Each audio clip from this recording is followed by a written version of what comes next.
টাঙ্গাইলের সখীপুরে রাতে মোমবাতি জ্বালিয়ে শিক্ষক নিয়োগ পরীক্ষা অনুষ্ঠিত হয়েছে। শনিবার রাত ৮টার দিকে উপজেলা বিএলএস চাষী উচ্চ বিদ্যালয়ের সরকারি প্রধান শিক্ষক পদে নিয়োগ পরীক্ষা অনুষ্ঠিত হয়। ওই পরীক্ষায় ৯ জন প্রার্থী অংশগ্রহণ করেন। এদের মধ্যে ওই বিদ্যালয়ের প্রধান শিক্ষকের আপন ভাই ও বোন জামাইও ছিল। পরে বিষয়টি প্রকাশ্য হওয়ার পর ওই রাতেই পরীক্ষা স্থগিত করেন বিদ্যালয় কর্তৃপক্ষ।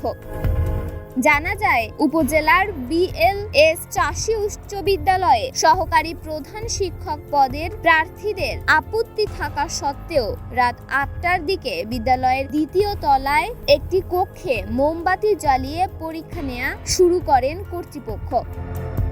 রাতে পরীক্ষা দেওয়ার ঘটনায় এলাকায় ব্যাপক চাঞ্চল্যের সৃষ্টি হয়। রাতে বিদ্যালয়ে পরীক্ষা অনুষ্ঠিত হচ্ছে এমন খবরে সেখানে হাজির হন স্থানীয় গণমাধ্যম কর্মীরা।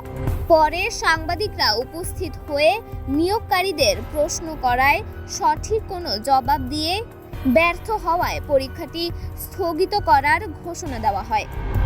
বিদ্যালয়ের জমিদাতা আব্দুর রশিদ বলেন, রাতের আঁধারে নিয়োগ পরীক্ষা হচ্ছিল, বিষয়টি জানতাম না। প্রার্থীদের মতামতের ভিত্তিতে পরীক্ষা স্থগিত রাখা হয়েছে। পরবর্তীতে সুবিধাজনক সময়ে নিয়োগ পরীক্ষা অনুষ্ঠিত হবে। তন্নি শিকদার, দৈনিক সকালের দুনিয়া।